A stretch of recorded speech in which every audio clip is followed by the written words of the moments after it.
Fitri, mohon maaf lahir batin dan batin.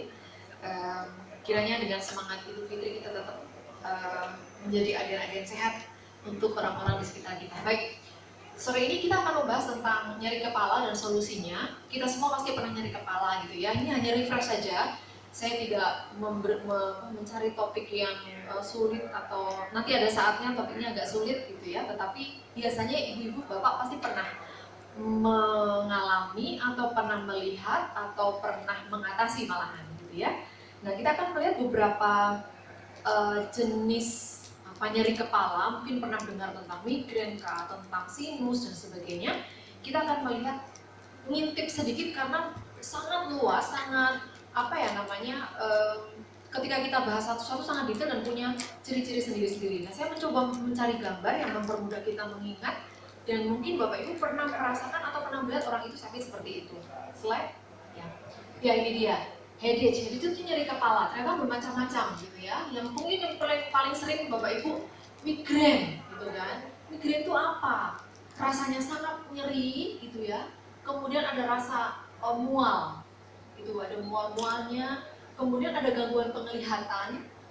Terus tidak nyaman sekali seperti itu. Itu migrain dan biasanya sifatnya tuh orang itu kelihatan sekali tahun lalu migrain, sekarang migrain lagi gitu. Nah, kemudian berikutnya tension atau orang bilang tension headache ya. Nah, kalau migrain itu jelas nyeri kepalanya ini separuh gitu ya. Separuh itu benar-benar yang nunjem gitu. Sangat tidak enak seperti itu. Nah, kemudian tension headache itu seperti ikat kepalanya di daerah sini. Jadi seputar jidat seperti itu, muter, itu tension, nyeri kepala. Ya. Lalu ada cluster headache. Ya ini nyeri kepala di mata, seputar mata dan sangat berbeda dengan migrain. Kalau migrain itu ya separuhnya, kalau cluster itu di seputar mata. Kemudian sinus headache adalah jelas dari kata-katanya adalah headache atau nyeri kepala yang disebabkan oleh sinusitis. Kita tahu sinus itu ada di sini ya, ada di atas alis, lalu di tulang pipi seperti itu. Lalu di belakang telinga juga ada sinus. Sinus adalah rongga yang berada di tulang wajah. Rongga yang berada di tulang wajah. Mengapa tulang itu ada rongganya? Supaya wajahnya tidak terlalu berat. Bayangkan kalau wajah kita tulangnya kompak atau padat, pasti kita akan keberatan gitu ya. Apalagi kalau kita sedang nungging atau mengambil sesuatu di bawah, itu akan berat sekali. Nah, sinus itu rongga-rongga yang ada di sini dan seperti spons, sehingga tulang itu menjadi tipis sekali seperti kertas gitu. Jadi sangat tipis itu sehingga membentuk. Untuk apa? Kecuali untuk memperlindungan wajah. Di situ juga ada tempat antibodi gitu ya. Jadi seperti pelarian seandainya pertahanan tubuh kita misalnya flu. Sinusitis ini biasanya diawali dengan alergi yang cukup panjang. Sehingga sinus itu adalah manifestasi tubuh untuk merespon proses alergi yang sudah bertahun-tahun. Muncullah sinusitis gitu. Nah, kalau misalnya tidak terjadi sinusitis, mungkin infeksinya sudah sampai ke saluran pernafasan di dalamnya. Sehingga sinusitis itu kecuali untuk memperingan wajah, memperingan tulang wajah, itu juga merupakan daya tahan tubuh kita. Seperti itu ya, slide. Nah, sekarang saya hanya ingin membahas tension headache atau nyeri kepala. Kalau Bapak Ibu nanti bertanya dengan headache yang lain, tetap saya persilahkan ya. Tension headache itu disebut juga stress headache di sini ya. Tadi seperti diikat gitu ya. Gambaran yang tadi adalah seperti jidatnya itu diikat erat.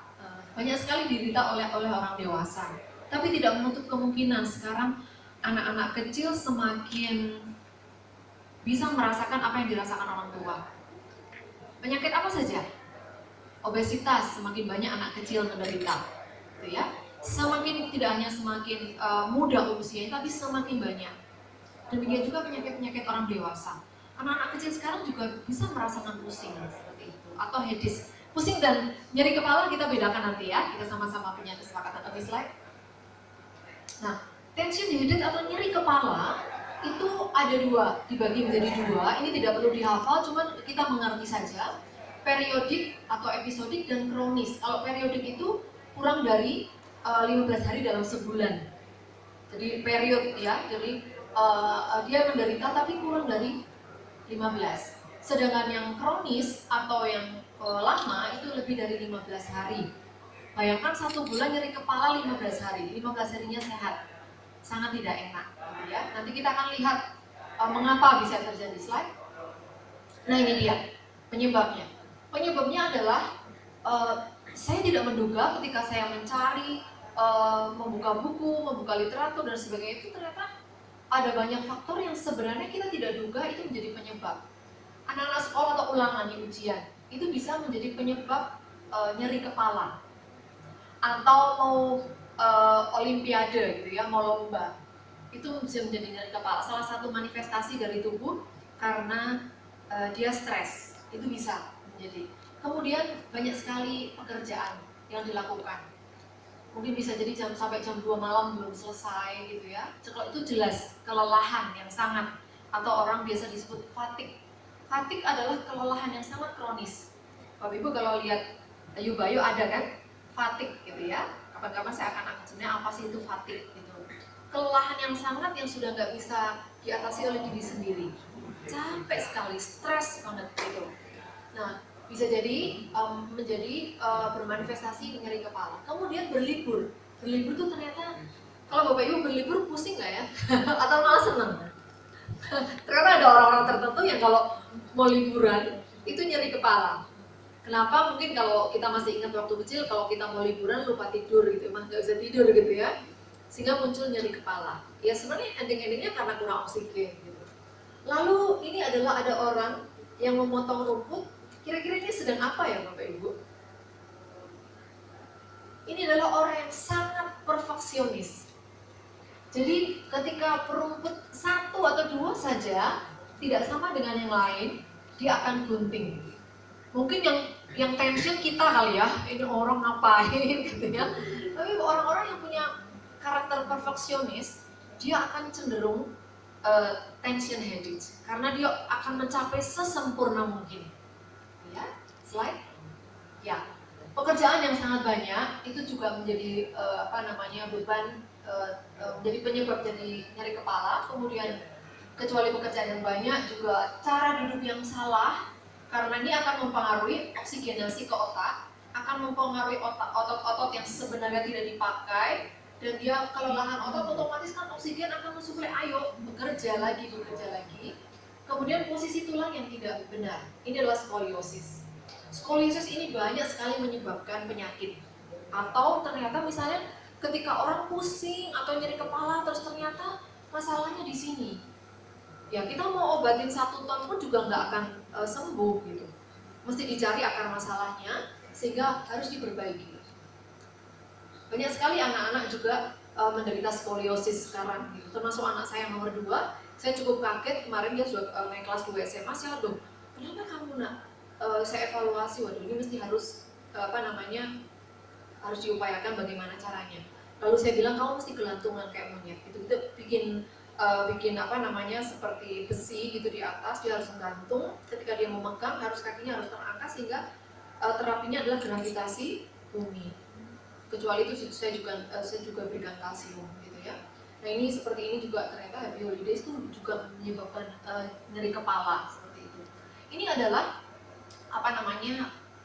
skoliosis yang bisa juga ternyata mengganggu organ-organ yang lain. Kalau perempuan itu biasanya terganggunya bisa juga ke rahim, ke ovarium, karena posisi tulang yang tidak benar, maka persyaratan ke organ-organ itu jadi tidak benar. Itu harus kita respon seperti itu ya. Kadang-kadang dokter pun juga kadang-kadang nggak mikir sampai ke sana. Tapi kalau misalnya kita bisa melihat ada postur tubuh, kemarin saya lihat seorang laki-laki dia tuh berdiri tuh menceng gini, aduh kenapa ini orang ya? Tapi saya nggak nyampe karena memang nggak ada konteks yang membuat saya ngobrol sama dia. Tapi kalau misalnya kita tahu bahwa saudara kita, anak kita ada skoliosis ini, cepat-cepat harus diatasi seperti itu. Slide. Ya ini sama gitu ya. Menahan lapar juga bisa bikin pusing. Pernah Bapak Ibu menahan lapar? Kalau puasa kan udah niat ya, lapar gitu terus pusing gitu. Setelah makan sembuh. Saya juga bisa merasakan begitu. Nah ini juga sangat kelelahan, terus dia stres juga, ada ruangan tertutup gitu ya, bisa pusing kepala. Tapi ketika keluar bisa lebih rileks. Hanya simpel saja, selamat datang Pak Bu. Simpel saja ketika keluar mendapatkan oksigenasi menjadi lebih baik. Ternyata itu gitu. Yang dibutuhkan adalah oksigenasi. Slide. Ya ini sama ya. Tadi saya sempat mengatakan tentang kompetisi. Apa sih sebenarnya kompetisi? Bapak Ibu siapa yang setuju dengan kompetisi? Setuju nggak kira-kira? Setuju ya? Dengan tujuan mencapai yang terbaik pasti, ya kan? Nah, kompetisi kalau kita paham bahwa kompetisi itu saling maju berlomba dengan tujuan yang baik, pasti kita akan setuju. Tapi seringkali kompetisi itu sikut-sikutan. Kalah di dalam dunia perlombaan, kita lihat sendiri di dalam pemerintah dan sebagainya, itu kan mereka kompetisi. Sikut-sikutan yang jadi korban rakyat. Nah, itu kan kita nggak setuju. Nah, itu hal-hal seperti itu ternyata juga akan membuat baik yang ngikut maupun yang disikut itu bisa menjadi sakit kepala. Saya nggak tahu di gedung yang megah di samping kita sana banyak yang orang yang sakit atau tidak gitu ya. Dan pasti ada banyak hal. Anak-anak pun juga kalau disuruh kompetisi pasti bisa jadi bukan sakit kepala, mungkin diare gitu ya. Kita mungkin pernah merasakan seperti itu. Saya pernah waktu SD, masih kelas berapa SD, lomba cerdas cermat, waduh mulesnya sampai nggak bisa mikir akhirnya malahan. Nah betapa tubuh kita itu sangat bisa bereaksi terhadap sesuatu yang akan kita kerjakan. Kemudian obesitas. Obesitas pun juga bisa menyebabkan sakit kepala yang kronis, yang nggak jelas penyebabnya. Ternyata ketika dikorek ternyata karena dia memikirkan bagaimana nggak turun-turun berat badannya gitu. Semakin mikir semakin gendut kan, karena dia stres sehingga sinyal makannya itu jadi dol. Bisa jadi begitu. Pekerjaan yang baru dan orang yang tidak punya pekerjaan. Slide. Nah penanganannya secara medis hanya dipikirkan nyeri kepala maka dikasih analgetik.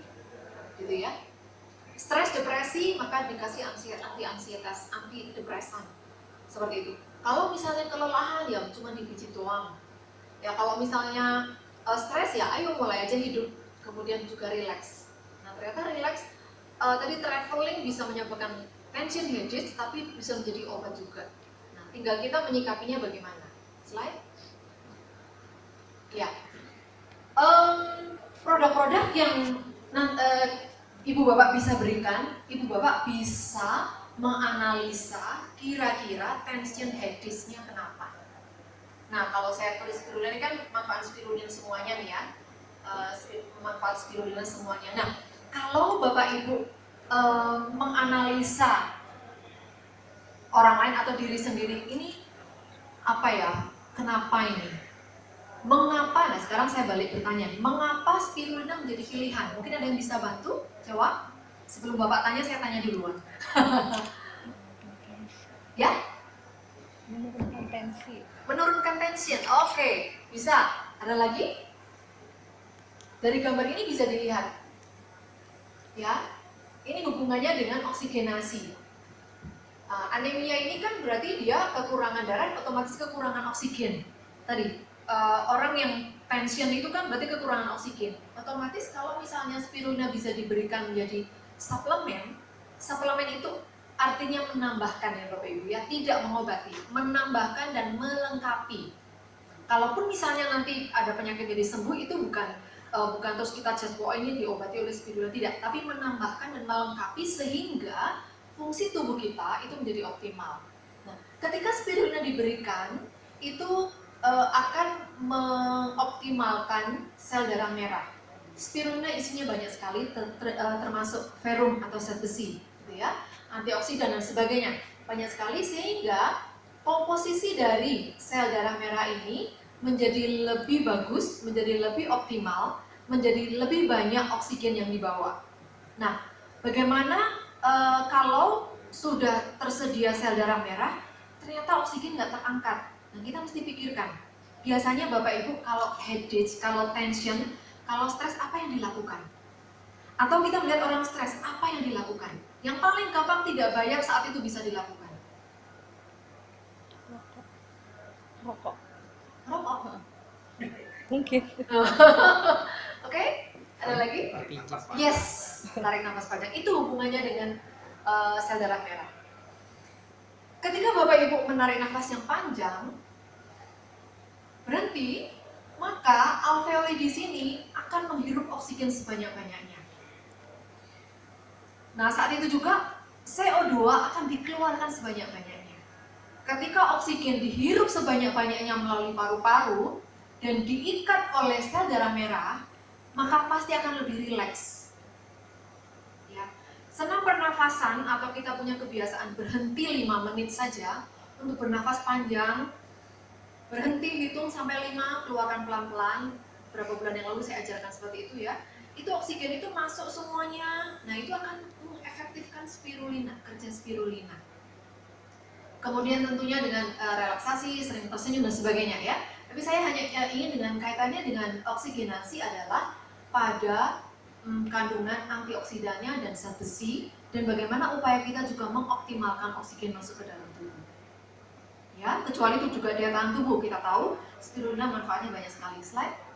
Ya, ini dia kandungan 4 pigmennya gitu ya, melengkapi, menambah, mengoptimalkan daya tahan tubuh kita. Seperti itu. Sehingga banyak sekali julukan untuk spirulina ya. Banyak sekali orang mengatakan ini adalah suplemen yang lengkap lah, yang murni dan sebagainya. Ya. Oke, slide. Ya, kolostrum. Kolostrum adalah bagian dari susu yang keluar. Kita tahu semuanya pertama seperti itu. Nah, kolostrum ini sangat banyak juga mengandung imunoglobulin. Sebenarnya suplemen ini melengkapi apa yang kurang. Misalnya ada imunoglobulin G, imunoglobulin M dan sebagainya yang akan membantu meningkatkan daya tahan tubuh. Seperti itu. Sehingga ketika daya tahan tubuh semakin baik, maka semuanya bisa lebih bekerja optimal. Mereka juga tidak ada alasan untuk malas-malas karena dikasih makan. Kita akan lihat efek dari produk yang satunya lagi. Slide. Ya, ini manfaat kolostrum ya, memperbaiki jaringan tubuh, membantu dan sebagainya. Oke, slide. Nah, ini dia. Ini yang saya ingin sharingkan, Bapak Ibu. Kemarin hari Selasa di sini dilakukan press release. Mungkin ada yang sudah punya linknya tentang kalsium. Mungkin nanti dari kantor akan diberikan. Ya. Kemarin kita bahas, saya pernah sharing tentang kalsium ya. Kalsium ini bersama magnesium itu dengan perbandingan 2:1. Kalsium itu dia bekerja dengan baik, yaitu membuat otot berkontraksi. Semua otot, baik itu otot jantung, otot di pembuluh darah, maupun di otot yang lain. Otot di pembuluh darah kan itu berarti kontraksi, itu kalsium, sedangkan magnesium itu relaksasi. Ya, orang menghubungkan kalsium hanya untuk osteoporosis. Ketika orang kena serangan jantung dan mati, orang tidak berpikir ternyata jantungnya kekurangan kalsium dan magnesium. Nggak pernah berpikir seperti itu. Bagaimana memberikan asupan jantung dengan kalsium? Ya, mari minum dari sekarang, atau masih remaja atau anak-anak butuh kalsium. Berapa kebutuhan kalsium kita sehari, Bapak Ibu? Masih ingat? 1000 mg. 1000 mg. Dari mana saja bisa. Gitu ya. Kalau kita tahu kalsium kita itu misalnya kalsium mengandung 200 mg, dosis kita kan 2x2. Bisa ditambah, kenapa 2x2? Karena yang lain diharapkan dari makanan.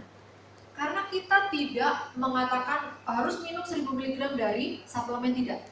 Natur kita adalah makan. Jadi jangan lupakan asupan, pola hidup dan pola makan sehari-hari. Nah, makanan yang mengandung kalsium ada ikan, ada sayur, ada telur dan sebagainya. Nah, ketika kalsium ini berguna untuk memelihara kecuali tulang dan gigi pembuluh darah, pembuluh darah, maka kita berpikir dia tidak bakalan kerja sendiri, yaitu bekerja dengan magnesium. Tadi ketika orang tension kan hipertensi, tadi ya hipertensi minum spirulina oke. Minum kalmat ternyata meringankan. Bapak Ibu, kalau misalnya orang yang kena serangan jantung itu sebenarnya jantungnya kenapa? Ya? Jantungnya kenapa? Tugas jantung apa Bapak Ibu? Pompa darah. Pompa. Kalau berhenti jantung berarti dia? Berhenti pompa. Berhenti pompa. Pompa itu ada kontraksi, ada relaksasi. Betul ya Bu? Bapak? Setuju ya? Ada kontraksi, ada relaksasi. Kalau orang yang jantungnya berhenti, yang terjadi apa? Kontraksi, nggak relaksasi, atau relaksasi terus? Dua-duanya bisa ya. Dua-duanya bisa. Jadi ketika tidak ada keseimbangan antara kalsium dan magnesium, maka yang terjadi adalah jantung tidak bekerja dengan optimal.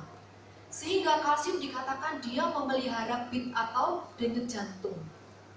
Jadi kedua hal ini, kalsium dan magnesium adalah sebuah paduan yang baik yang harus kita perhatikan, yang kadang orang tidak berpikir. Kemarin ada yang bertanya, terus magnesium berasal dari mana? Banyak sekali, dari buah-buahan dan sebagainya. Buah-buahan, sayur-sayuran, di sana ada magnesium. Nah, dia akan bekerja sama juga dengan vitamin D. Ya, vitamin D kita gratis dapatnya. Di Indonesia, di mana-mana setiap kali kalau kita keluar kita dapat vitamin D. Dan satu hal lagi, Bapak Ibu, kalau misalnya orang yang punya tension headache, ketika dia dianjurkan untuk jalan pagi, olahraga dan sebagainya, kalau dia mau rutin itu juga akan mengurangi. Ya, oke, slide. Ya, ini dia benefit atau keuntungan dari kalsium adalah memelihara denyut jantung tadi. Kalau Bapak Ibu sudah bisa tangkap bahwa kalsium dan magnesium itu adalah fungsinya kontraksi dan relaksasi, maka Bapak Ibu bisa melihat bahwa betapa kalsium dan magnesium itu dibutuhkan dalam segala situasi. Jadi kalmak menjadi minuman wajib untuk kita semuanya, gitu ya.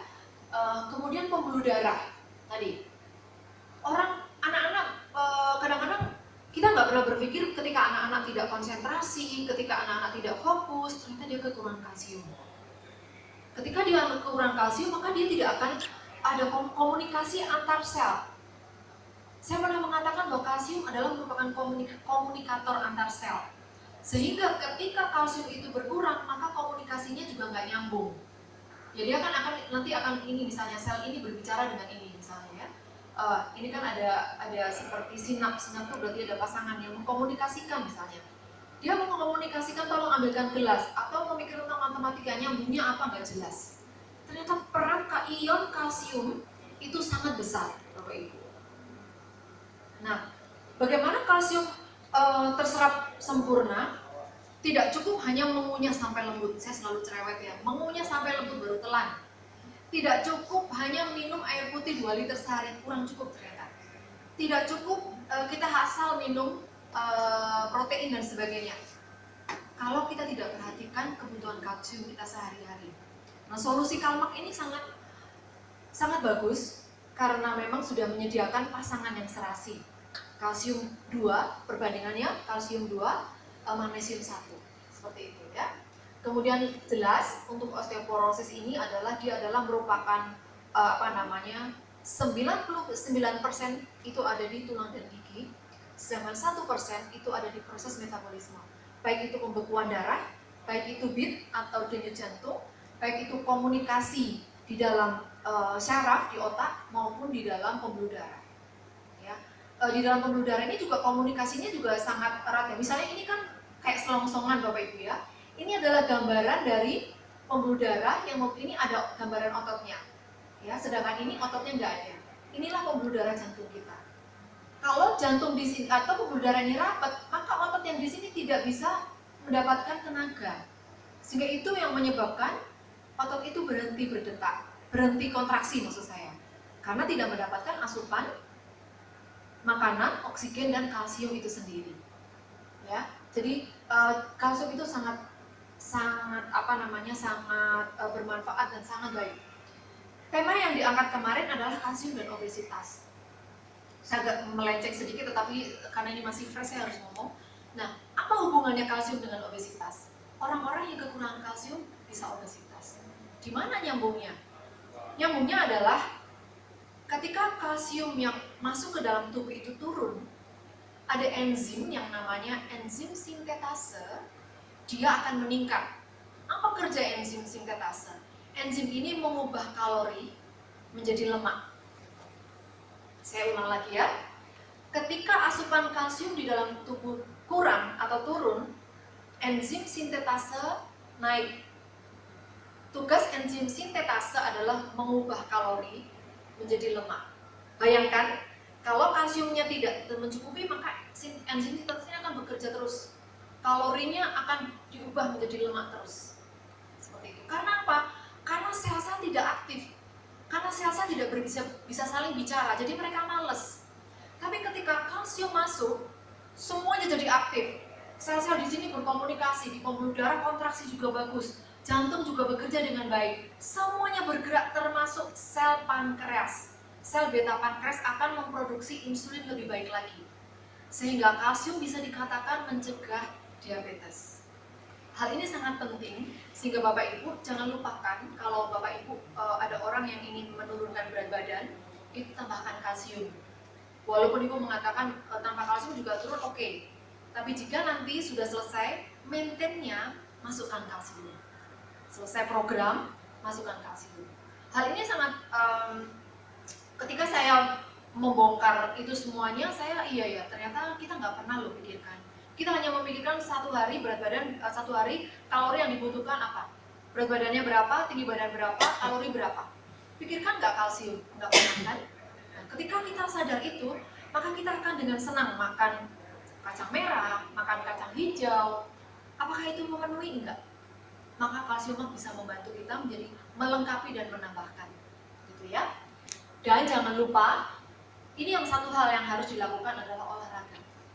Olahraga adalah merupakan suatu mekanisme tubuh di mana akan membuat komunikasi antar sel juga lebih efektif. Jadi begini Bapak Ibu, ketika kita berolahraga, saya mengatakan tadi bahwa 99% kalsium disimpan di dalam tulang dan gigi. Ketika kita olahraga, kalsium yang ada di dalam tulang itu dipakai keluar, dipakai untuk bergerak. Otomatis di dalam kalsium di dalam tulang itu kurang.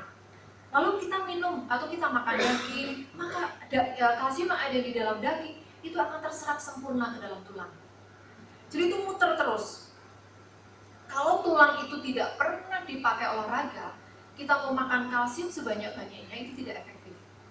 Pasti kita kan bergerak seperti itu ya, maksudnya adalah bergerak. Olahraga itu tidak harus yang aerobik atau bagaimana, tidak. Kita punya bergerak, kita berpikir dan sebagainya, energi kita dipakai. Maka kalsium yang masuk ke dalam tubuh kita akan efektif. Ya, kita bayangkan kalau kita sudah mengaktifkan tadi kalsium masuk, semuanya sel aktif, maka enzim sintetase dia tidak akan bekerja mengubah semua kalori menjadi lemak, karena kalorinya dipakai, energinya dipakai untuk menghasilkan enzim, menghasilkan tenaga di dalam otot dan sebagainya. Berarti enzim sintetase ini dibentuk oleh tubuh untuk menjadi sinyal, menyeimbangkan, merespon tubuh. Kalau kalsiumnya turun, ya dia akan kalorinya ubah jadi lemak. Tapi ketika kalsium menjadi cukup, maka dia tidak akan bekerja dengan heboh gitu ya, mengubah, karena kalorinya udah hilang kepake. Sampai di sini Bapak Ibu paham ya? Baik, terima kasih.